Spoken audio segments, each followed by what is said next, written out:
In the glittering arena of the city's grandest concert hall, where spotlights pierced the darkness like accusing fingers, Victoria Voss, the queen of pop with a voice that had shattered records and hearts alike, stood smirking on stage. Her sold-out show was in full swing, the crowd roaring her name, but she'd spotted him earlier, a lowly janitor mopping the backstage floors, humming softly to himself. "Ladies and gentlemen," she purred into the microphone, her eyes gleaming with mischief, "I've got a special treat for you tonight. Our very own janitor here thinks he can sing. Let's make him prove it, solo, right now." The audience tittered nervously as the man, Alex Rivera, was dragged into the blinding light, his mop still in hand, his face pale with shock. Victoria handed him the mic, her laugh echoing like thunder. "Go on, hit those notes if you can." Alex swallowed hard, the weight of 1,000 eyes on him, his past flashing before him in a heartbeat. He opened his mouth, and what came out next would change everything. But wait, would the crowd laugh him off stage, or would this be the moment that shattered Victoria's world? Hold on, because this story is just beginning, and it's one you won't believe.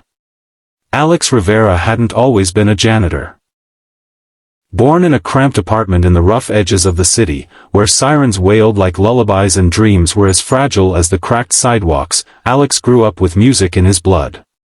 His mother, Maria, a single parent who scrubbed floors in office buildings to keep food on the table, had a voice like warm honey, soft, soulful, and full of stories from her Puerto Rican roots. She'd sing to him at night, old boleros and folk tunes that spoke of love lost and resilience found. "Mijo," she'd say, her hands calloused from work, "your voice is a gift from God. Don't let the world silence it."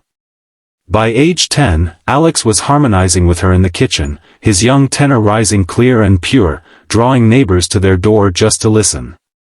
School was a battleground for Alex.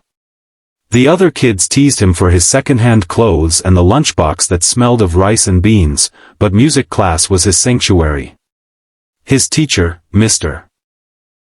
Harlan, a grizzled veteran with a passion for opera, pulled him aside one day. "Kid, you've got pipes that could fill stadiums. Ever thought about auditioning for the city choir?" Alex did, and he soared, winning solos, earning scholarships to summer music camps. But life has a way of clipping wings. When Maria fell ill with cancer at 16, Alex dropped everything. He took night shifts at a diner, then days at a warehouse, his dreams deferred as medical bills piled up like unpayable debts. Maria fought for 2 years, her voice fading to a whisper, but she made him promise, "Sing, Alex. Even if it's just for yourself." She passed on a rainy Tuesday, leaving him alone in a world that felt too big and too cruel. Now, at 35, Alex pushed a mop across the polished floors of the Eclipse Arena, the very place where stars like Victoria Voss performed. He'd hum to pass the time, snatches of songs from his youth, melodies that kept Maria's memory alive. The job paid the bills, barely, and it let him linger in the shadows of greatness, listening to rehearsals through cracked doors. He lived in a tiny studio apartment, walls thin enough to hear his neighbors' arguments, but he had a battered guitar and a notebook full of lyrics he'd never shared. Friends? Few. There was Lena, the barista at the corner coffee shop, who always slipped him an extra shot of espresso and asked about his day. "You look like you've got stories, Alex," she'd say with a smile that made his chest ache. But he kept his distance, too many losses, too much fear of letting anyone in. Victoria Voss, on the other hand, was a supernova. Born Vanessa Vogel in a suburban enclave, she rebranded herself at 18, trading her plain name for something that screamed stardom. Her rise was meteoric, a viral video at 16, a record deal at 17, Grammys by 25. With her platinum hair, designer gowns, and a voice that hit high notes like shattering glass, she dominated charts and tabloids. But beneath the glamour was a fragility few saw. Victoria's parents had pushed her relentlessly, voice lessons at dawn, auditions that left her in tears. "You're nothing without that voice," her father would bark, a failed musician himself. Success brought adulation, but also isolation. Her entourage was paid to agree with her, her relationships fleeting. Lately, her voice had been faltering, subtle cracks in recordings, notes she strained for in live shows. Doctors called it vocal fatigue, she called it terror. To cope, she lashed out, her arrogance a shield against the fear that one day, the spotlight would dim. The night it all collided started like any other for Alex. He was in the wings, wiping down handrails during soundcheck, when Victoria swept in, her heels clicking like judgments. She was rehearsing Eternal Flame, her signature ballad, but something was off, a high C that wobbled, then cracked. Frustrated, she hurled her water bottle, storming off stage. Alex, unnoticed, picked it up, humming the melody softly as he mopped the spill. His voice carried, smooth, effortless, hitting that elusive note with a warmth that filled the empty hall. Victoria froze in the doorway, her eyes narrowing. Who was this nobody, outshining her without trying? A plan formed, born of insecurity and spite. During the show, she'd call him out, force him to sing, watch him crumble under the lights. It would be hilarious, a viral moment to distract from her own slips. As the concert pulsed with energy, Victoria's setlist unfolded flawlessly at first. Hits like Shattered Dreams and Rise Above had the crowd on their feet. But midway, she paused, scanning the wings. Hey, crew! Bring out that janitor guy, the one who thinks he's got talent. Security hesitated, but her manager, slick-haired Tony, shrugged and motioned for Alex. Pulled from his duties, Alex stumbled onto the stage, heart hammering. The audience murmured, confused. Victoria's smirk was predatory. Sing for us, janitor. Let's hear Eternal Flame. Solo. No backup. The band fell silent, the arena holding its breath. Alex gripped the mic, memories flooding him, Maria's encouragement, his lost dreams. He closed his eyes, and began. His voice started low, tentative, like a river finding its course.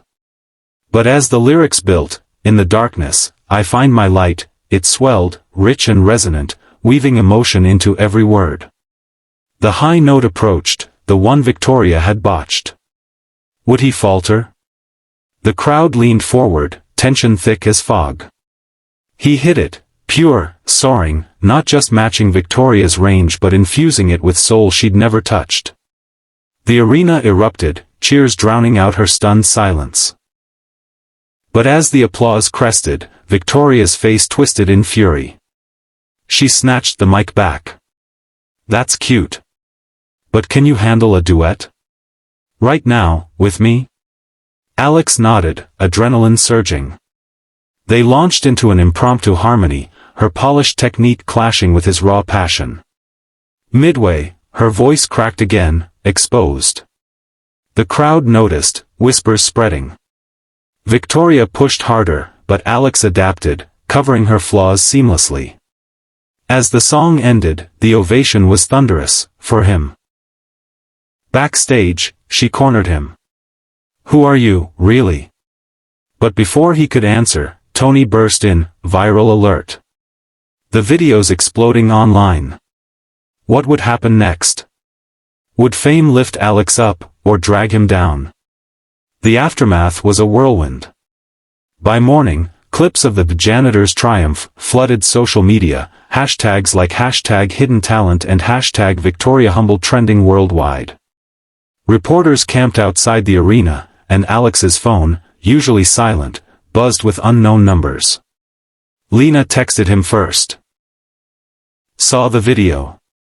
You're incredible. Coffee on me? He smiled, a spark of hope igniting. But fame's underbelly emerged quickly. Victoria's team spun the narrative, it was all planned, a feel-good stunt. She appeared on talk shows, laughing it off, but her eyes betrayed hurt. Privately, she seethed, ordering her lawyers to scout for dirt on Alex. Find something, she hissed to Tony. No one upstages me. For Alex, the spotlight was disorienting. He returned to his apartment, staring at the ceiling, Maria's old photo on the nightstand. "What would you say now, Mom?" he whispered. Offers poured in, record labels, TV appearances. But doubt crept in. Was he ready? His voice, untrained for years, ached after the performance. He visited Mr. Harlan, now retired in a modest home filled with vinyl records. "Alex, my boy," the old man said, eyes misty, "you've got what it takes. But remember, music isn't about the stage, it's about the heart." Inspired, Alex agreed to a small interview, sharing his story humbly. "I sing for my mom," he said, voice steady. The clip went viral again, humanizing him further. Victoria, watching from her penthouse, felt a pang.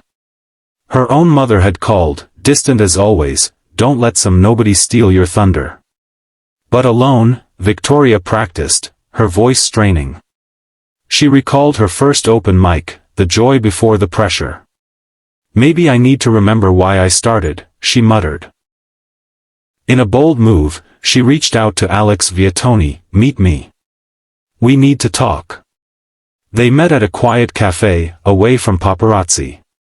"You humiliated me," she admitted, vulnerability cracking her facade. Alex, empathetic, replied, "I didn't mean to. I just sang." Their conversation stretched hours, shared pains of loss, the grind of the industry. "Teach me," she said finally. "That soul you have." Alex hesitated. Was this a trap? As weeks passed, an unlikely alliance formed. Victoria invited Alex to her studio, where they experimented, her technique polishing his raw edge, his emotion reigniting her fire. Challenges arose. Victoria's ego flared during sessions, leading to arguments. "You're too stiff," Alex shouted once. "Feel it."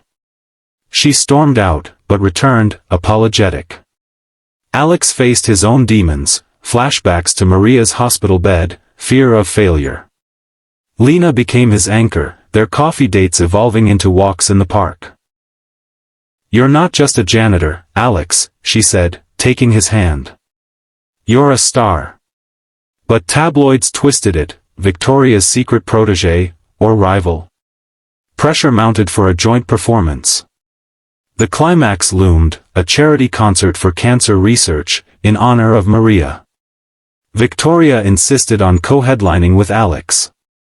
Rehearsals were intense, their voices blending into something magical. But on the eve, disaster struck. Alex lost his voice to a cold, panic setting in. "I can't do this," he croaked to Lena.